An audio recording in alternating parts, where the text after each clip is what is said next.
for the immediate conflict, could it lead to a ceasefire here, at least for the constant shelling and violence we have seen in Gaza? I mean, we've already had the head of the Israeli Defense Force call on Hamas to surrender.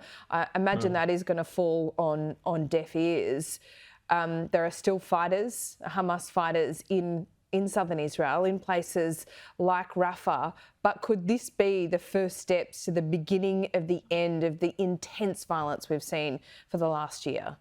I mean, it's possible. And obviously the unknown really is whether a new Hamas leader is more open to potentially making that deal with Israel. But it's worth saying that for the last months, which has been constantly reported in the Israeli press, Netanyahu has had no interest in a deal.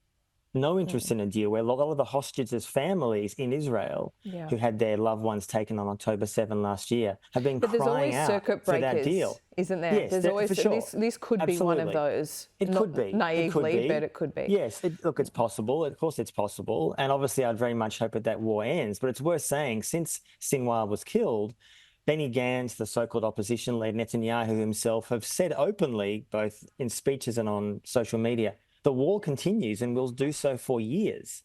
That's their words, not mine.